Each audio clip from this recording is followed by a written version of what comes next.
En un entorno global cada vez más dinámico, la función de recursos humanos está llamada a evolucionar. La digitalización y la automatización de procesos, impulsadas por herramientas tecnológicas y la inteligencia artificial, no son una opción, sino una necesidad crítica. En este panel compartiremos visiones y experiencias sobre cómo impulsar el rol de recursos humanos para convertirlo en el arquitecto de una nueva cultura organizacional que impulse y motive el talento, asegurando que cada colaborador contribuya al éxito sostenible de la empresa. ¡Comenzamos! Buenos días a Bien, todos. Muchas gracias por Hola. estar acá, acompañarnos en esta sesión que hemos preparado para ustedes, cómo gestionar todo el ciclo del colaborador en entornos dinámicos y tecnológicos. Antes de comenzar con la sesión, les pedimos por favor a todos que dejen sus micrófonos en mute para que el sonido se escuche correctamente, pero cualquier pregunta que tengan, cualquier duda, pueden levantar la mano o bien escribirla en el chat que está directamente en sus pantallas. También les pedimos, por favor, que escaneen el código QR que van a poder ver tanto en el slide que estamos mostrando en este momento como al final de la presentación para que nos ayuden con una breve encuesta que nos ayudará pues a conocernos mejor y a plantear o mejorar estas sesiones que estaremos realizando en el futuro. Entonces, bueno, antes de comenzar, queremos agradecer a todos nuestros panelistas y tengo el gusto de presentarlos. Arrancamos con Fernanda Cater. Ella es Country Manager de México en Sésame HR y cuenta con más de una década de experiencia liderando equipos en diferentes sectores como tecnología, medios de comunicación y hotelería. Hola Fer, muchas gracias por estar aquí. muchas gracias. Gracias a todos nuestros oyentes por También venir. tenemos de este lado a Cristian Fraga. Cris es Country Manager de Círculo de Proveedores y Círculo Laboral. Ella está enfocada en la creación de estrategias y desarrollos de productos para lograr la optimización de los procesos de reclutamiento, selección y cadena de suministro. Hola Cris, bienvenida. ¿Qué tal? Un gusto estar aquí con ustedes. Y finalmente tenemos a Juan Ignacio Silva. Él es un profesional con una sólida trayectoria en reclutamiento, selección y gestión de talento para toda la región de Latinoamérica y actualmente es fundador y CEO de Global Executive. Hola Juan, bienvenido. Hola Fernanda, hola Cris, hola a todos y a toda la audiencia. Ya me emocioné con el video de inicio, casi me lanzo a hablar. No podía parar de la ilusión, así que bienvenida a toda la audiencia. Esperemos generar valor con Cris y con Fernanda y muchas gracias a vos también por la presentación y la introducción, ¿no? Muchas gracias. Bueno, pues comenzamos. Básicamente, bueno, vamos a tocar diferentes temas en esta sesión y todos parten de la misma, pues de los mismos retos o problemas que sabemos que están enfrentando todas las empresas de recursos humanos. Uno de ellos es que el 78% de las organizaciones pues reportan dificultad para atraer talento calificado y no solo traerlo, sino conservarlo y retenerlo, ¿no? Entonces, estos van a ser unos de los temas que vamos a platicar. Y sobre todo, pues, que esto trae impactos económicos o financieros directamente medibles, ¿no? Como por ejemplo el 30% que representa el costo del salario anual de una persona que tiene una rotación temprana. Y lo importante que hoy es crear experiencias en la vida tanto del candidato como del empleado una vez que entra a trabajar o a colaborar en las organizaciones. Ya no solamente es contratar bien al inicio, sino crear una experiencia antes, durante y después de la contratación.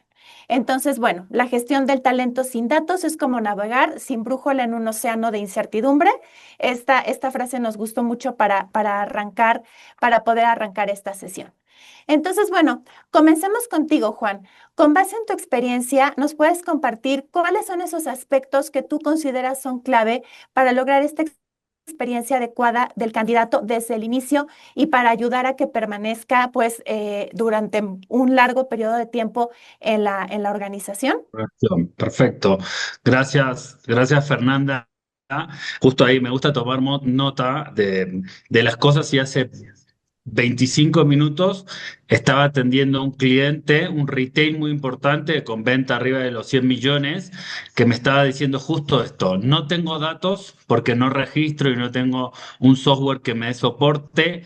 Los candidatos, voy retrasado con el reclutamiento y selección de los candidatos porque he estado, digamos, en un ciclo, digamos, de no buena contratación y adicionalmente tengo unos planes ambiciosos de un crecimiento del 33% del año que viene y no sé cómo voy a hacerlo.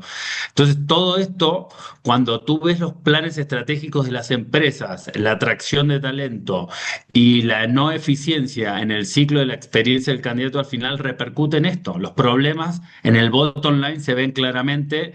Yo te diría que lo primero en la experiencia del candidato es una comunicación clara y cercana, trabajar de manera asertiva, transparente, desde el minuto cero, si es una búsqueda confidencial, si es una búsqueda donde vas a reemplazar un talento, si es una búsqueda que es por primera vez se está realizando, es una nueva posición, y generar expectativas claras desde el minuto cero, desde el primer contacto, sea una agencia o sea un equipo interno de reclutamiento y selección, para mí es clave para tener un nivel de engage o compromiso potente en la experiencia del candidato. Y lo segundo, te diría que hoy sucede es el tema de la agilidad y personalizar la experiencia de atracción de talento.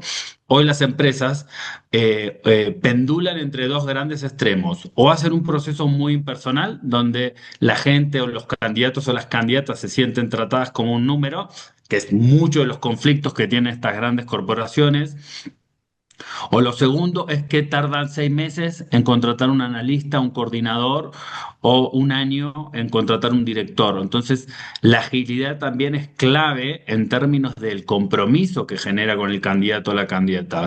Ya está estudiado y se sabe que procesos más largos y aburridos no generan un alto compromiso. Y a la hora de ingresar a una compañía, estos timing o estos tiempos son claves para mantener la motivación alta, porque sabemos que los seres humanos, cuando estamos motivados al 120, entregamos mucho más productividad, más creatividad, generamos mejores relaciones y vínculos, y de alguna forma necesitamos que eso ocurra a lo largo de toda la experiencia de atracción de talento, como recursos humanos, ¿no? Si es la responsabilidad bajo ello. Y te diría que las últimas dos cosas importantes son un acompañamiento bueno en la decisión.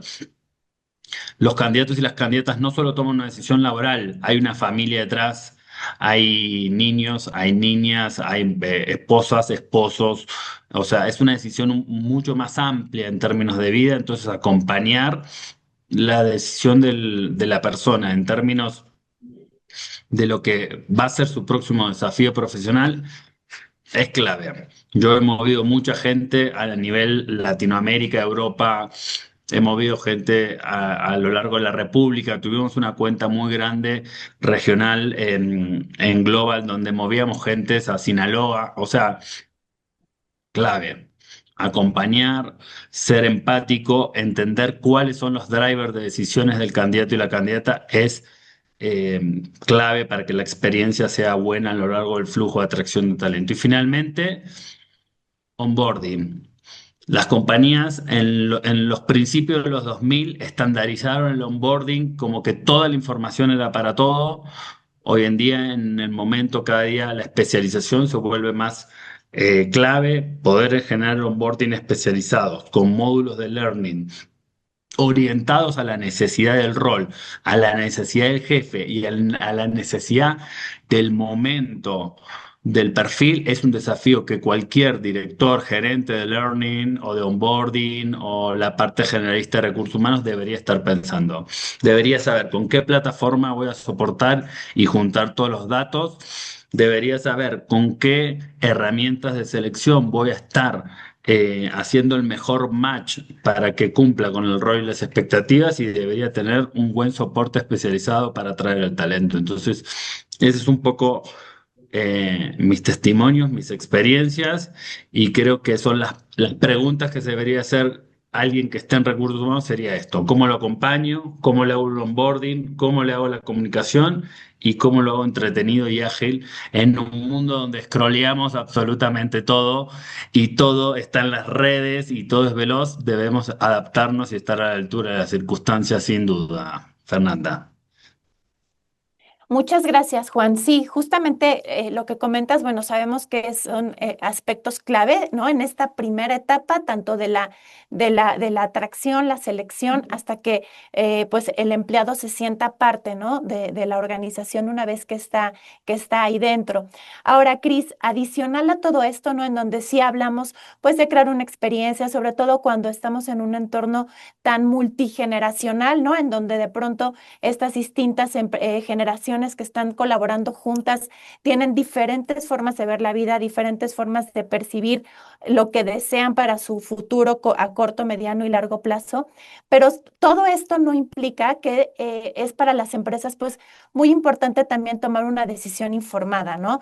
No deja de ser bien importante saber quién va a ser ese candidato que hoy va a estar dentro de tu empresa, va a tener acceso a la información que tú manejas, probablemente mucha de esa información es confidencial, ¿no? Entonces, ¿cuáles crees tú que son esas variables o aspectos que las empresas deben tomar más allá de, pues, lo tradicional, ¿no? Una entrevista, hacer que pasen por un assessment o por un roleplay? ¿Cuáles tú crees que son esos aspectos que deben de considerar hoy en día las organizaciones? Yo creo que, o sea, partiendo de lo que presentó Juan, ahorita la experiencia del candidato va desde que se presenta a la posición. ¿Y cuántas veces, Juan, el candidato que se presenta a una posición que está clarísimo cuál es el perfil, llega y no tiene nada del perfil, ¿no? O sea, y entonces ahí se empieza a romper un poquito el esquema de tener una buena experiencia, pero digo, ahí va para el candidato, ¿no? Pero hablando de esos números que teníamos arriba de el 78% de las organizaciones tienen dificultad encontrando un buen perfil, pero hablando un poquito más a fondo de esto, o sea, esa dificultad del 78% no se trata de no encontrar currículums, sino estamos viendo un skills gap generacional y tecnológico sin precedentes. Las competencias que se necesitaban hace 5 años son diferentes a las de hoy. Y esto es un reto masivo para las áreas de recursos humanos y se necesita una inversión constante en reskilling, upskilling, pero antes de eso necesitamos atraer a aquellos con la base correcta y no necesariamente el currículum nos lo va a dar. Entonces, este costo de rotación temprana es brutal. O sea, imaginen lo que significa para la rentabilidad de una empresa perder el 30% del salario, el salario anual de un puesto por cada persona. Entonces, esto puede suceder por diferentes cosas. Puede ser porque justo no era el perfil y llegó diciendo que sí lo tenía, pero no lo tenía y entonces a los 90 días ya se fue. O esta rotación que ya impacta a la empresa a través de situaciones que pueden generar temas operativos o reputacionales por no haber identificado quién y cómo era la persona más allá de su educación para identificar realmente que tiene los mismos valores y de lo que requieren dentro de la organización. Entonces, para esto, no sé si estoy contestando a tu pregunta, Fer. Sí, claro. Yo quiero aportar, Cris, quiero aportar Sí. algo que es clave. Una entrevista por referidos hoy tiene un candidato, una candidata por referidos tiene el doble de oportunidad de pasar a la siguiente fase en un proceso de reclutamiento y selección. ¿Qué quiere decir? Que los embudos de selección por referidos, que es mucho, digamos, de la práctica que hoy vemos en el mercado, es mucho más sencillo avanzar y quedar en ese proceso que en un proceso donde hay evaluaciones confiables, o donde tú puedes constituir un embudo de pasos que sea realmente el mejor match de la cultura organizacional y del candidato, o de la adaptación del jefe al candidato, o de la adaptación del rol al candidato. Yo creo que en una oportunidad, Cris, lo hablamos esto. Para mí, la evaluación certera es que un buen consultor de reclutamiento y selección puede hacer un buen match entre el jefe y el candidato, entre el candidato y la cultura, y entre el candidato y el objetivo del rol. Por ejemplo, si es un rol de ventas, que tenga un perfil de ventas al final, y eso es clave. Y ahí creo que es parte de lo que Fernanda estaba abriendo, ¿no? ¿Cómo construimos estas evaluaciones? ¿Qué hacemos? Y que hoy son las buenas prácticas para que poder avanzar en ese sentido, ¿no? Sí, 100%. O sea, creo que el éxito ya no depende solo de contratar bien en el sentido tradicional, sino de crear experiencias memorables antes, durante y después, como decía Fer, de la contratación y respaldadas por datos confiables y pues lo que nos pueda dar la visibilidad de sobre quién realmente es el candidato, ¿no? Entonces, estamos hablando de una gestión del ciclo de vida del colaborador que tiene que ser estratégico, humano y sobre todo basada en información de valor. No sé si ahí quieras sumar algo, Fer, si te siento muy Fercater, A muy mí, callada. es que hay dos Feres, hay por dos. Ahí, Fer, Sí. Sí, a Fer, ver, sí. quería luego complementar un poquito con Juan y con usted. Algo importantísimo es, entran a una familia, que era lo que yo decía, ¿no? Es, oye, yo estoy buscando realmente, no luego pasa, ¿no? De que quién quiero que pertenezca a esta familia y quién realmente también puede estar apto, como dicen, sí, que tenga el skill, que tenga el perfil de ventas, ¿no? Entrando, ¿no? Al ejemplo que teníamos. Pero realmente la actitud, el valor que me va a dar, lo que me va a aportar, que es pieza clave dentro de esta familia, que todos vamos dentro del mismo barco, ¿no? Entonces, creo que al final son estos mensajes que tratamos de transmitir de ya no es un reviso 500 CVs, de los 500 tengo 100, estos sí van y pues cumple con lo mínimo, ¿no? Y vámonos para adentro. No, ya es algo más, mucho más, y lo vamos a hablar un poquito más adelante como con los temas que ahí tocaré yo también un poco el reto del nuevo RH que traemos todos, ¿no? Y como cabezas de RH a veces dices, ¿por dónde empiezo? Porque ya tenemos un lugar en la organización donde somos escuchados, ¿no? Ya no estamos siendo ni los noministas ni los administrativos. Entonces, es un poco igual ayudarnos de todas estas herramientas también que decimos de, oye, de verdad te evalúo, oye, sí traes buen background, oye, sí cumples con todos estos checks y bueno, vas a formar parte de esta familia. Perdón que diga, parezco romántica yo, pero bueno, para mí es familia, ¿no? Obvio. Al final. Y yo le sumo un paradigma, ¿no? Porque creo que históricamente el paradigma de reclutamiento y selección, cuando da malas noticias, me voy al lado B de las cosas. Cuando damos malas noticias y te decimos, Fernanda, Cris, no quedaste. O sea, no quedaste porque hubo un mejor match de un perfil al otro. Al final, yo soy de los que piensa que soy un agradecido cuando me dicen que no, que ese cargo no era para mí, porque seguramente había un perfil que pueda cumplir en su máximo potencial mejor de lo que yo lo hubiese podido hacer. Y creo que sí, acá es una invitación obviamente a toda la audiencia. Tenemos que romper y ayudar a romper el paradigma de tomarnos personales estas cosas cuando las evaluaciones no nos dan a favor. No, no tiene nada personalizado eso, tiene que ver con lo que yo quiero construir proactivamente, positivamente, con lo que necesito, con mis planes estratégicos, con el tipo de talento. Y creo que hoy sí, haciendo una reflexión y poniéndola sobre la mesa como mea culpa, digamos, social, sobre todo las reclutadoras que muchas veces estamos en el banquillo de los acusados que no damos feedback. Es difícil, no voy a decir que no es difícil, pero sí ya también creo que tenemos que cambiar la mentalidad hacia entender que eso también nos hacen un favor, sin duda. Claro. Me parece Sí. que vi que alguien, perdón que te interrumpa, Cris, Ah, alguien había sí. levantado la mano, por ahí me salió un mensajito, creo que Jessica, no sé si estás por ahí, ¿querías comentar algo?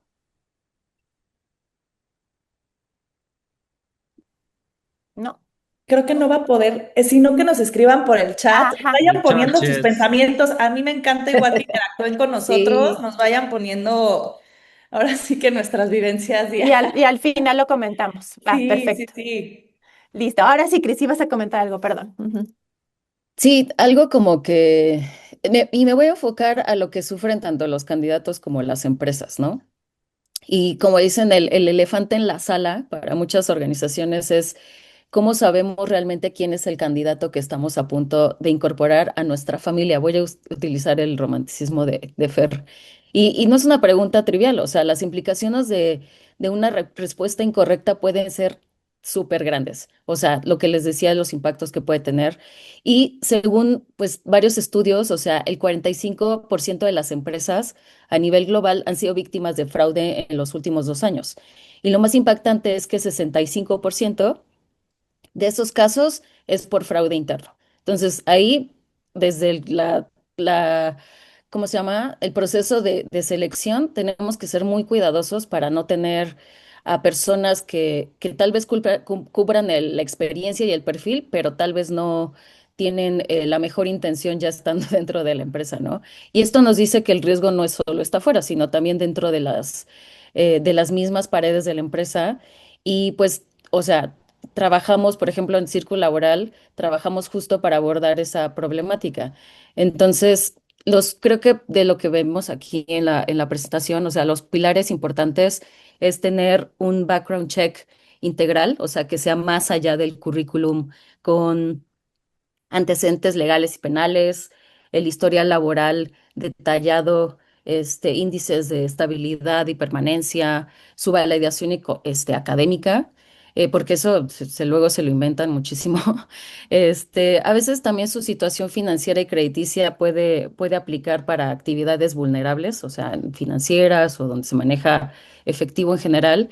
Y otras cosas que se tienen que validar, que no sean tan invasivos, pues tener em, procesos validados, podemos tener cumplimiento regulatorio, protección de la privacidad, o sea, que sepan que todo esto que se está checando no está, o sea, que no se sientan atacados los candidatos, sino es solamente un X-ray de lo que me estás diciendo puede ayudarte todavía más a obtener esta posición si sé todo esto de ti, ¿no?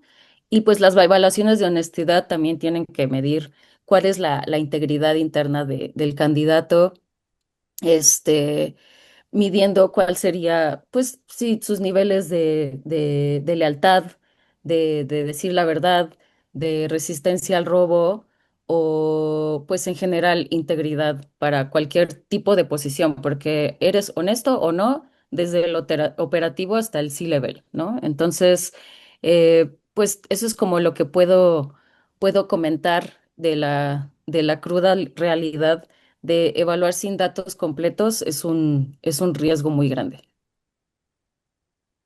Gracias, Efectivamente. Cris. Yo voy a dar otro dato, hoy estoy muy datero. Las empresas que tienen una conducta ética íntegra son un 35% más rentables en términos de bottom line. O sea que sí también es estratégico para el negocio, ¿no? Y ya está de alguna forma también demostrado que trabajar sobre la integridad, trabajar sobre la honestidad, trabajar sobre la ética, compliance, etcétera, siempre va a aportar, digamos, a la organización sin duda y hacer que el proceso de reclutamiento y selección sea mucho más robusto de alguna manera, ¿no? Perdón, Fer. No, no, no, adelante. Es que teníamos una pregunta, pero bueno, dice, ¿cómo se puede hacer el proceso más transparente para los candidatos? ¿Crees para todos, eh? Digo, dependemos. Depende un poco, pero creo que digo, y ahí puedo meterme un poquito y si me van, vamos aquí ayudando, pero Complementando. Ujú. complementando, pero a lo que voy es, creo que si tú dices desde que hay una posición, ¿no? Oye, te digo, mira, este es el perfil que está buscando X, Y empresa, no sé si hablamos de reclutador o yo mismo, ¿no? Este es el perfil que estamos buscando, así colaboramos, tenemos una serie de tres, si pasas este primer, ¿no? Filtro, te esperan tres, cuatro, entrevistas más o lo que sea, pero un poco a veces es dibujarles el cómo opera o cómo se opera dentro de esa empresa para que sea un poquito más ameno, porque luego pasa de, oye, me entrevisté, pero no me han dicho nada, ¿no? Oye, si pasas, te busco en un par de semanas, ya sea si pasaste o no, ¿no? De empezando por ahí. Y luego un poco más, si van pasando procesos, darles esa visibilidad, queden o no queden, ¿no? Porque luego hay veces que, oye, pues me postulé, pero ya no supe si quedé, si no quedé, si me van a buscar en 3 meses o si se cerró la vacante, pero puede que me consideren en un futuro. Entonces creo que al final es esta parte, quitarnos esa mañana o prácticas malas que teníamos, ¿no? Como dicen que, pues si no te avisé, si casi casi ya no sabes de mí, ya bórrame, ¿no? Siguiente. Y entonces ahí tú estabas, ¿no? Entre tres procesos, cuatro a veces y decías, pues ¿a cuál me voy? Y al final puede que habías decidido por la que menos te gustaba, por la que no te sentías al 100%, ¿no? No hacías tanta empatización con esa empresa y la tomabas porque era la única que te seguía el proceso, ¿no? Entonces, bueno, muchas veces por ahí nos quedamos, no sé si quieran agregar algo porque ya voy a cambiar un poquito Del tema. No, creo que no tanto, pero está alineado pero con no lo otra. que, con el punto número uno de la experiencia del candidato, asertividad en la comunicación y honestidad. Yo creo que acá es un skill que el reclutador o la reclutadora tiene que tener la obligación de darle visibilidad al candidato o a la candidata de cómo van a ser los próximos pasos. Mirá, este es un proceso de 5 entrevistas, las 5 entrevistas más 2 test o 4 entrevistas más de este, tiene X cantidad de pasos, tiene esta información, esta documentación y no ir abriéndole el paso a medida que avanza, ¿no? Creo que Claro. tiene que ver con esta competencia clave de, de darle visibilidad. Sí, Sí. creo que ahí, y sin hacerte comercial, Fer, o No, no, sea, no. en temas de plataformas tecnológicas, tener procesos ágiles y personalizados, evitan tener un proceso de contratación pues dilatado que pueda frustrar al candidato, ¿no? Y también lo ahuyenta, Sí. porque no solamente necesariamente están solamente en tu proceso de selección, sino tienen múltiples ofertas sobre la mesa. Y entonces ahí es donde la tecnología se convierte en el mejor aliado y pues esas herramientas pues complementan, no sé, ¿en cuánto? ¿48, 72 horas? ¿O en cuánto sería el SLA, Fer? Más o menos, yo creo que 48 horas, porque lo vas pasando, o sea, no, en cualquier herramienta, ¿eh? Ya lo tienes ahí, no es, híjole, tengo que buscar y cuál era la entrevista y el día, o sea, yo creo que ya tienes, es la data que era lo que decíamos que te facilita un poco más, Cris. Que también la adopción a la tecnología A que la nos tecnología. exigen es durísimo, porque yo puedo estar comprometida y ahorita un poquito entrando acá como para dar más el rollo es el nuevo RH que nos piden, ¿no? Perdón que empiece de abajo, pero bueno, es la adopción tecnológica. Entonces, compadres, no sé cómo le van a hacer, pero pues quiero ahí tecnología y tú. Perfecto, pues mira, ahí tecnología es un abanico enorme de oportunidades, o sea, de cosas. Tengo herramientas, pero también tengo el cómo analizo la data, pero oye, pero una herramienta me sirve solo para un área en específico, o necesito una herramienta que me sirva para todas estas áreas que necesito, no sé, optimizar, etcétera, etcétera, ¿no? Entonces, tienes la adopción de tecnología, pero también cuida la cultura y el bienestar, que todos tengan beneficios, pero que todos estén on board con esta misma cultura y estén dando, ¿no? El 120, como decía Juan, de todos. Tienes la cultura, obviamente, que toda la cultura que antes la teníamos orientada a la empresa, ahora sea para las personas. Entonces, a lo que iba un poco es este cambio de chip que estamos teniendo también entre líderes o cabezas o dueños de empresa de decir es que ya no solo veo como negocio, sino lo tengo que ver de qué aporto hacia el colaborador. ¿Ma?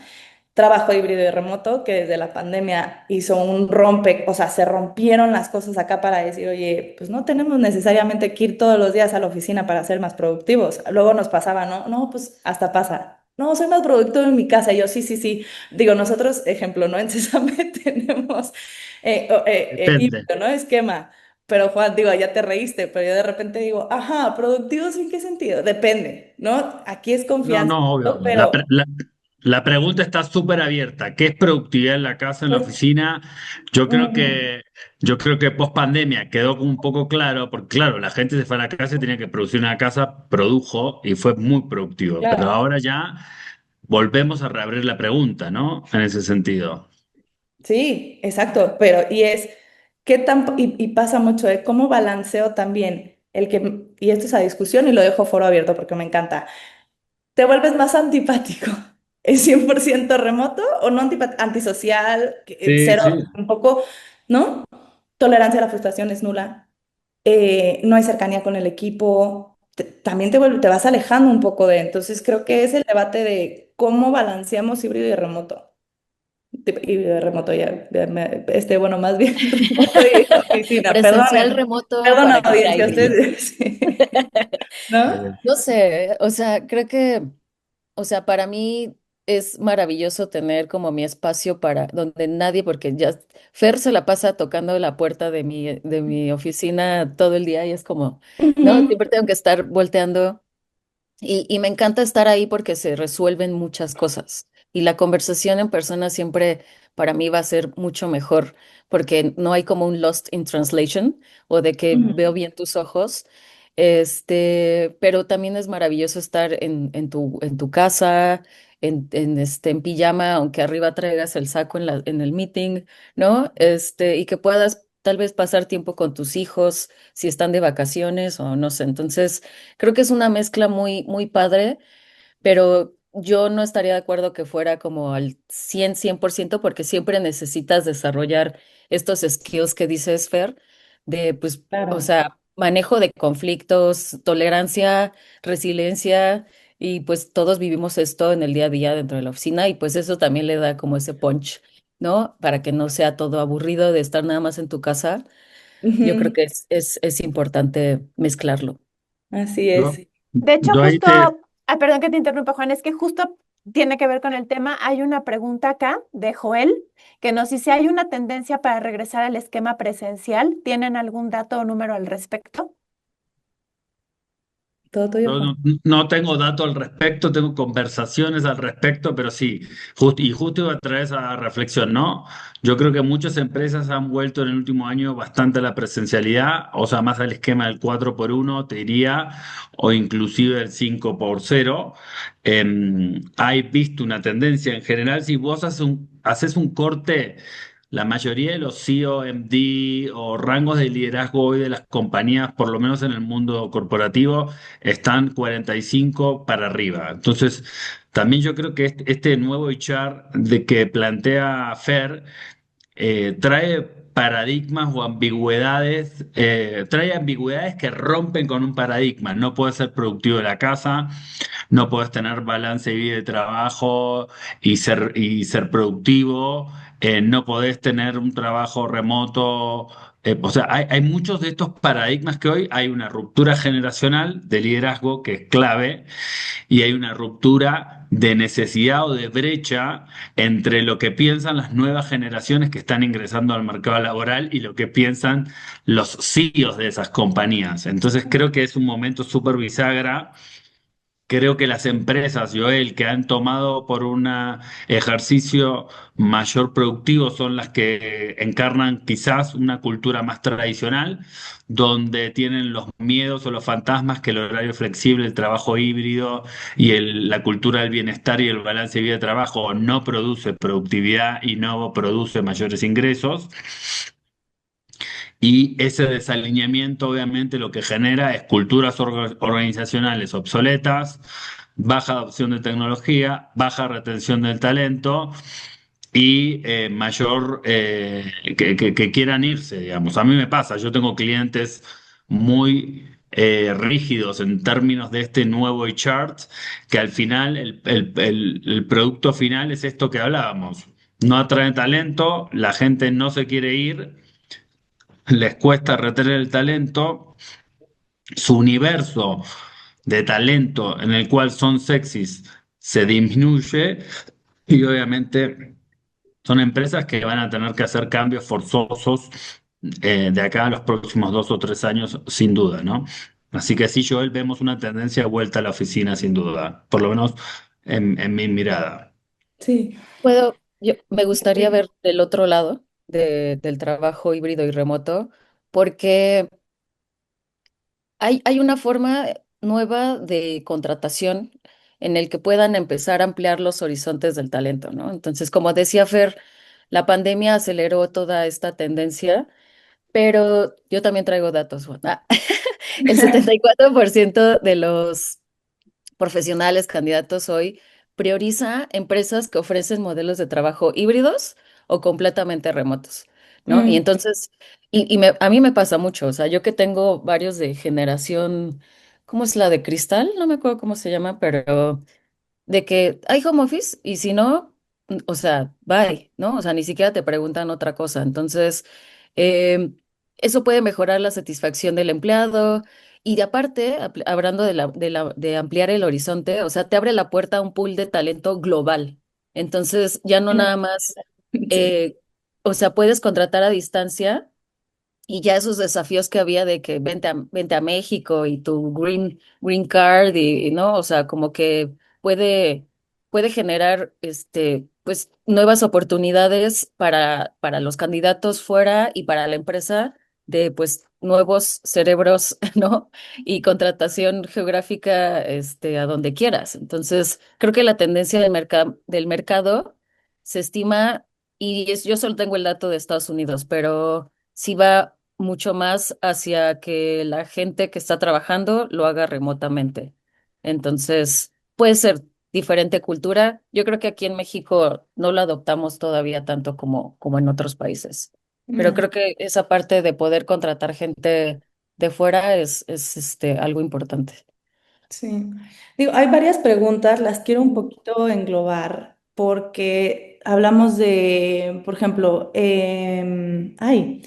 malas prácticas, ¿no? Que decían, oye, si regresamos es por malas prácticas, o sea, 100% oficina, es porque hubo malas prácticas en el home office. A ver, yo creo que sí, ¿no? Pero también es muy subjetivo, ¿no? Que era un poco lo que iba de y me decían, y no es anuncio, pero bueno, oye, con plataformas puedo controlar qué hace mi colaborador y ver si se está entrando a la computadora y ver si ta. No, o sea, para contestar no, porque también es un poco de privacidad en cuanto, o sea, ahí te metes en un poquito de tema legal, pero creo que es importante y que estamos todos aquí realmente en el decir, oye, sí confío en mi gente que hace home office, porque la gente, o sea, estuvimos, ¿qué? 2 años, 3 años, casi 100%, ¿no? En remoto, en home office, los que estuvimos en pandemia. Y la otra es, oye, equilibremos, ¿no? Como decimos, tenemos esta vida y todo, pero yo también tengo que ponerle herramientas, las que quieran, ¿no? Para yo realmente medir realmente el objetivo. Ellos ya tienen objetivos, entonces es como ya lo tienes tú claro, tienes un dashboard, tienes esto, qué skills estoy sacando. Más bien lo que voy es no tanto entrar es que si estoy en la oficina soy más productivo o si estoy en home office soy más productivo. No, es decir, si yo tengo como líder los objetivos, ¿no? Yo les doy a mi equipo los objetivos, qué tienes que hacer, te capacito, oye, te falta trabajar en skills, las que quieran, las soft skills que quieran, ¿no?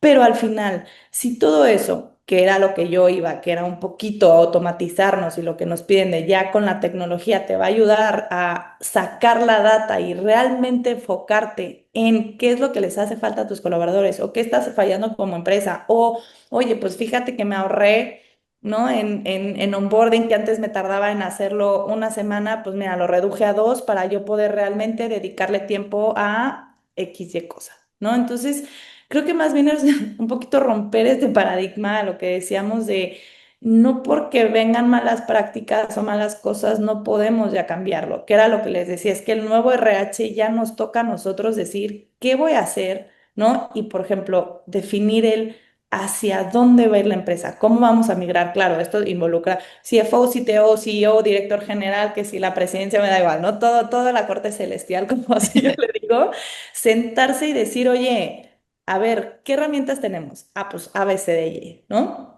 Oye, pues mira, yo creo que estas nuevas nos van a servir para hacer un checklist y realmente que involucren, que también es muy importante, gente de sistemas, los mismos directores, que estén de acuerdo en también migrar a estas plataformas y hacerlos entender, porque si yo te obligo a usar cualquier plataforma y no te gusta, olvídalo, ya empezamos con el pie izquierdo y no va a Claro. funcionar nunca. Y si no tratamos nosotros de realmente vender y gestionar de esta manera, que sí, a veces nos toca ser vendedores, ¿no? De que, oye, mira, encontré esta plataforma que nos va a servir, pero a veces tratemos de hablar el lenguaje de un CFO, de un CTO, digo, luego los de los de sistemas, es un mundo, me encanta, ¿eh? Yo soy fan, pero no entiendes luego nada.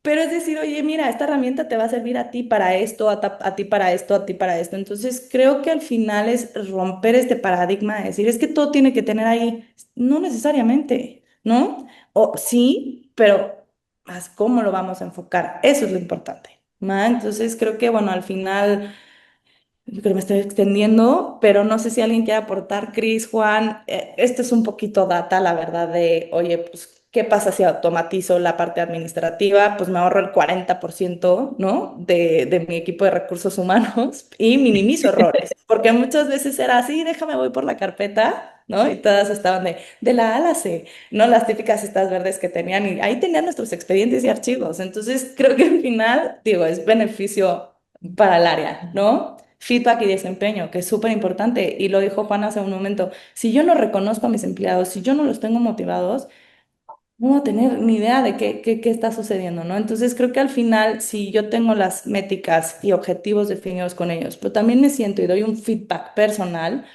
se aumenta el compromiso y es un 70%. Entonces, bueno, entornos híbridos, tenemos 17% más de productividad del que me había preguntado de data y se me había olvidado este súper pequeño, pero bueno, ahí lo tienen. Y creo que, y bueno, el reconocimiento siempre, y pasa muchísimo.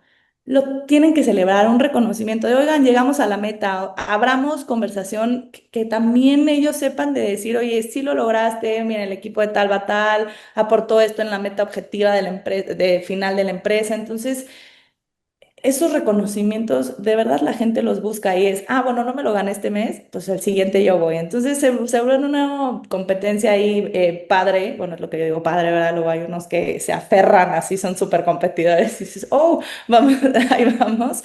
Pero bueno, creo que al final y lo que les quiero transmitir un poco y estos puntos que ya me desvié es, si aprendemos nosotros a enseñar, va más bien, si nosotros le ayudamos a la gente a cómo interpretar y transmitir toda la data que tenemos, en realidad estamos ayudando a potenciar esta experiencia humana, ¿vale? No necesariamente la tecnología nos va a quitar los puestos, que es un mito y lo vuelvo a decir, sino nos va a eficientar nuestra labor, ¿no? Y creo que es algo que tenemos que cambiar ese mindset de... eh, Totalmente. ¿no? Y digo, aquí un poquito de data, discutamos, lo abrimos al público, quien nos quiera comentar adelante, pero bueno, creo que ya tenemos mucho más el acompañamiento y un poquito lo que tengan las métricas de cómo está ayudando realmente al People Analytics, ¿no? A todo esto. No sé si Cris, Juan, quieren aportar ahorita No, algo. yo quería aportar especialización. Hoy con la AI, un cargo de especialistas que antes tardabas entre 7 años en formarlo, lo formas en 3. O sea que el nivel de productividad que tú consigues con la adopción de tecnología es tremendamente mucho más productivo. Y lo segundo, un dato muy de color del chisme corporativo. Nvidia, que es la compañía, digamos, de tecnología, tiene una capitalización bursátil de 5 billones de dólares, que es lo que tardó Microsoft y Apple en construir en 20 años. Esto es un ejemplo muy claro de capitalización. ¿Qué quiere decir? Que hoy la AI va a quintuplicar la velocidad de las cosas de las que hemos ido viviendo en los últimos 20 años. ¿Qué quiere decir? Que es un exponenciador de nuestro potencia, nuestro capital humano y nuestro talento. Hacer buenas adopciones en términos de tecnología, de People Analytics, de software, incorporar tecnología para evaluación, incorporar un software que te permita generar una trazabilidad de los procesos. Hoy, de acá a 5 años, vamos a crear empresas que con 30, 40 personas hagan lo mismo que hace 10 años le hacían 1000, quizás. Ujú. Y esa es la clave. Y todos los que estamos en procesos, digamos, en lugares de liderazgo, lo que tenemos que hacer es invitar a la gente a que participe de esto, a que sea productivo. Si, al final, el mundo sigue siendo tan diverso y tan grande, y tan complejo y tan creativo y siempre salen cosas nuevas. O sea, no paramos de rodar. Una cosa no va a parar la otra. Así que Sí. nada, creo que es clave todo esto, ¿no? Ahí, ligando un poquito el tema de automatización, adopción de la tecnología, creo que es súper importante lo que dijiste y lo ligo ahorita con el People Analytics, Fer, y me encantó cómo lo pusiste, porque luego la gente tiene miedo de que ese 40% diga tiempo y no diga personal, ¿no? O sea, que reduce el 40% del tiempo del personal, no del personal, o sea, no es que haya sustitución por, sino que te puedas enfocar a cosas realmente como RH, tomando ese ejemplo de RH, como a coachar al equipo, a generar estrategias de retención, en vez de ir por el archivo, a hacer cosas repetitivas, ¿no? Y aparte esas herramientas también nos pueden ayudar, no a que tengan la cámara prendida todo el día si están en home office o si mandaron todos los mails, que bueno, eso también ayuda, pero te ayuda a generar data que puedes ya analizar y generar mejores estrategias de cómo medir la operación de tu empresa, ¿no? Y entonces, ligado también el People Analytics a lo que comentaba de las evaluaciones, cuando combinamos background checks, con evaluaciones de honestidad, con evaluación continua del desempeño y análisis predictivos, vamos a poder obtener una visión 360 de la vida del empleado desde el reclutamiento hasta la retención. Entonces, esta perspectiva, pues, del People Analytics es fundamental para poder construir equipos de alto rendimiento y, pues, o sea, todo lo que vemos nosotros, nosotros tres, ¿no? Equipos Sí, de alto rendimiento, cultura organizacional sólida, minimizar riesgos y maximizando el potencial.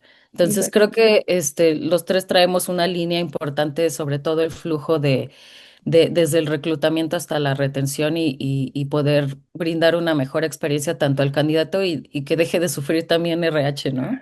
Así es. Y digo, un Que poquito. sufra RH, déjala, creen que sufra. Sufran.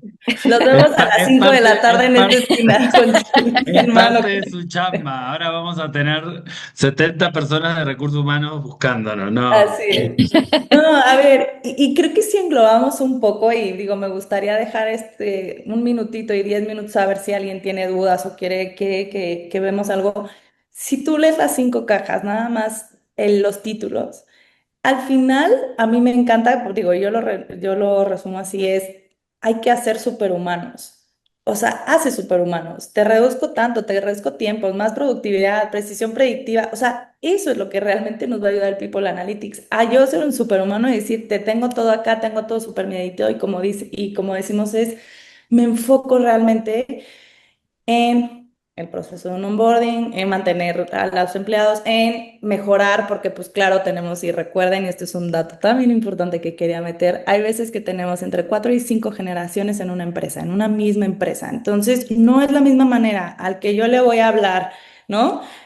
Al baby boomer como al alfa, que bueno, al alfa ya me estoy dando 14, 0 años, ¿no? Pero bueno, tienes baby boomer, generación X, millennials y generación Z, esas 4, y viene la alfa. Entonces, ahí es importante nosotros ver cómo vamos afinando mensaje, cultura, forma de, como decimos, ¿no? No es lo Totalmente. de entrevistar a un millennial, ¿no? Slash yo, y luego una generación Z, Tú ya ¿no? no eres millennial, Fer, tú ya estás como en Z. Yo, no, soy ¿No? millennial. Ah, sí. Sí, soy millennial. Ya, ya, Me ya. encanta. Y old school. ¿Cuándo empieza el millennial? A ver si caigo ahí o no. El millennial es En 1900, 44-29, más o menos, ¿De ahorita. qué? No. no, Del 82, según yo es el Bueno, 80. 80, ¿alguien Ajá. sabe? Bueno, Si 80 alguien qué. sabe, nos dice, pues según yo es 1980. Ujú. pero ¿dónde termina? Por eso Ah, digo que Fer ya no. Noventa y cinco, ¿no? No es noventa y 80, cuatro, noventa 82, y noventa y cinco. Ah, cinco. entonces igual y sí. Sí, Yo sí soy entras ahí rayando. 91. Claro Sí, que no entras sí. rayando. Rayandito. Entonces, nada, gracias, Ángela. No, está en el chat acá. Pero bueno, algo 81, 96. Ajá. Ah, va, que entonces sí. risa. Ochenta Sí, y uno noventa y seis, dice Ángela. ¿Qué tipo de decisiones estratégicas en recursos humanos han logrado transformar gracias al uso de datos? Ejemplos. ay, Ya. eh, Se están riendo todos, no sé de qué. todos nos reímos de ¿Por qué estas, se ríen de mi generación? ¿Qué? ¿Qué les pasa? no sé, Juan, de las Este, generaciones, claro. ¿Qué hemos podido? Ahí, ayúdame, Fer. Creo que hay Ujú. muchas cosas y digo a Fer, a mí, Fer.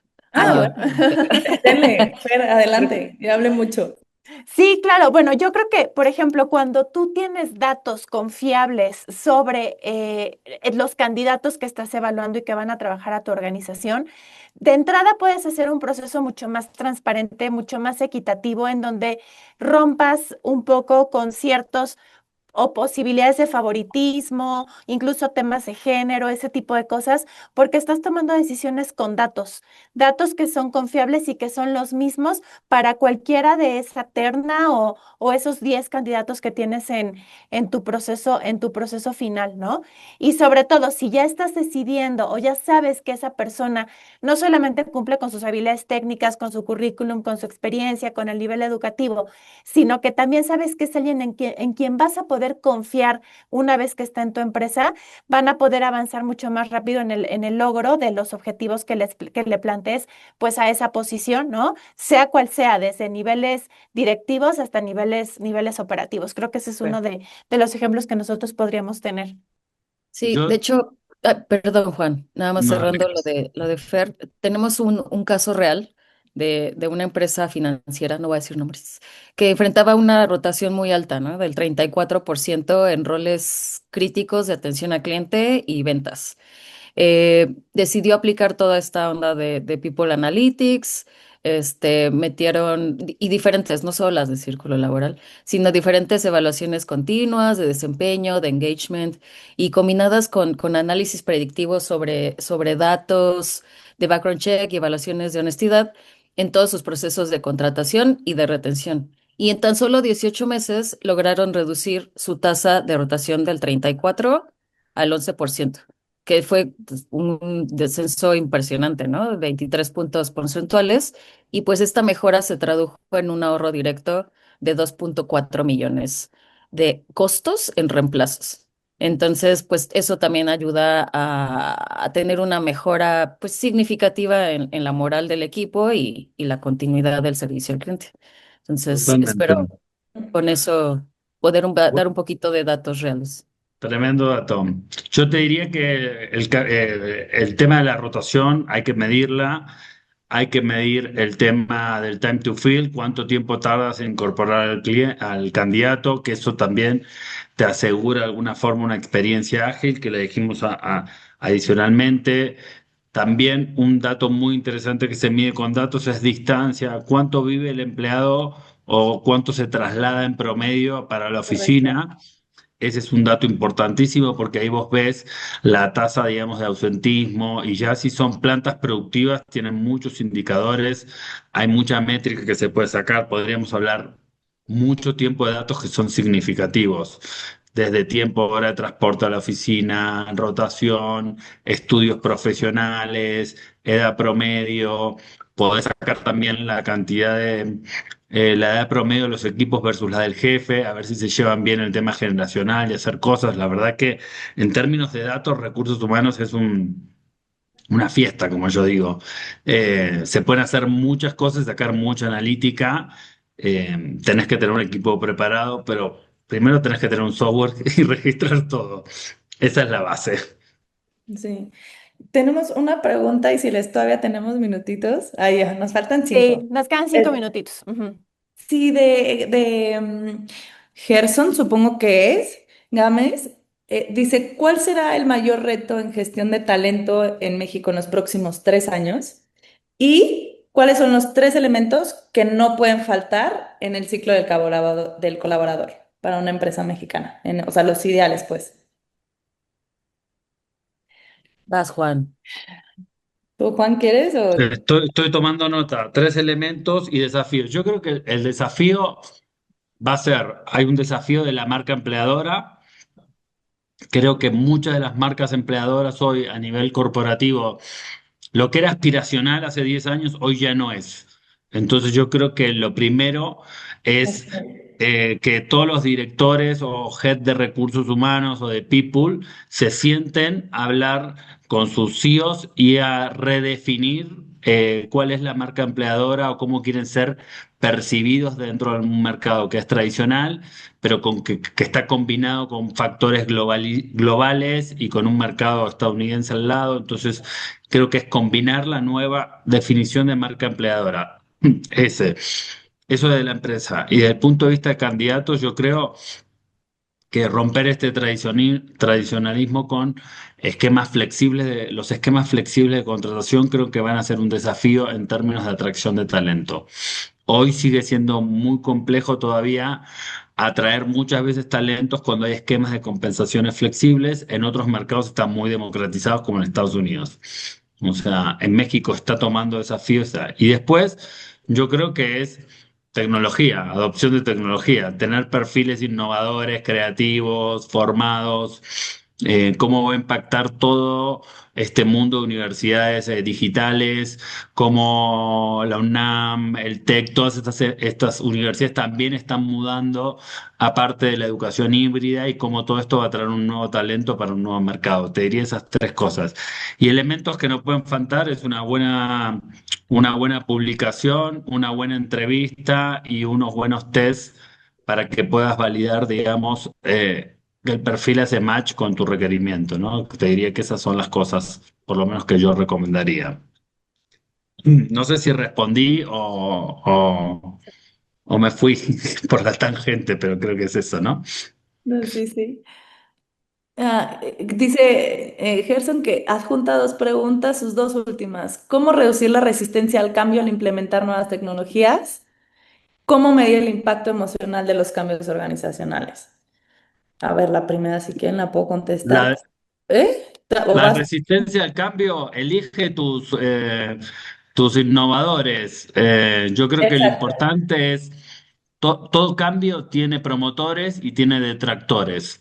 Si me voy a la teoría de la gestión del cambio, la mejor práctica es elegir los promotores, hacerlos que capaciten, que comuniquen, que lleven porras hacia adentro de la organización. Y después aislarlos a los detractores, juntarlos en una sala y decirle, chicos, chicas, ¿qué les pasa? Cuéntenme, resolvámoslo, terapia colectiva. Eso te digo. Creo Sí. que creo que los puntos que dijo Fer hace ratito son los must, ¿no? O sea, aparte de la automatización administrativa, es el feedback y desempeño continuo, ¿no? La gestión de entornos híbridos y el reconocimiento y celebración. Creo que eso puede mantener muy contento en la vida del colaborador, ¿no? Sí, y sentirlos parte. Y luego pasa, ¿eh? Fincamos a veces demencia, somos las cabezas y perdón que hable así, pero si ya sé, ¿no? Si ya tengo una herramienta aprobada porque sabemos que nos va a funcionar, claro, acuérdense que es corte celestial, comité, todo, ¿eh? No decidimos herramientas, ¿no? Que Sí. también nos compren eso, pero que la gente esté involucrada, venderles el por qué es necesario. Entonces, creo que eso es clave lo que decíamos y que sepan el por qué me va a hacer mejor o por qué la tengo que usar o por qué quiero una herramienta que me mide el tiempo. Bueno, porque también es necesario para esto, esto y esto y esto, ¿no? Encuestas súper importantes y lo retomo, o sea, de verdad, encuestas, evalúen a sus colaboradores, pregunten del clima, tampoco los atasquen con encuestas cada 2 semanas porque luego aburren y luego no dicen nada, ¿no? O sea, luego se vuelven muy trilladas, pero infórmense, pregunten y como dijo Juan, o sea, digo, plática colectiva, a ver, veamos, terapia, ¿no? ¿Qué pasa y por qué te sientes? Y nada, esa parte nos toca a nosotros como líderes, Obvio. el El ayudarles. líder tiene que asumir esa conversación y desenfadarse Exactamente. un poco. Exacto. Pero bueno, creo que se nos acabó el tiempo, queridos. No, gracias a ti, Gerson, y bueno, a todos los que se quedaron hasta el final con nosotros, de verdad. Los invito a tomar foto al código QR si necesitan dudas. También mejorar, o sea, digamos, esta parte de mejorar pláticas o hasta, oigan, me quedé con ganas o oigan, ahora quiero hablar de generaciones o de enséñenos casos prácticos de cómo sería un paso de onboarding, lo que sea. Súper bienvenidos y nada, que tengan un excelente día a todos. Gracias, Joel. Me robé yo. Gracias, Gracias, Tri, que Muchas Fer. tengan buen gracias. jueves, Paso. cuídense. Gracias, un gusto. Chao. Bye bye. Gracias. Bye Bye. bye.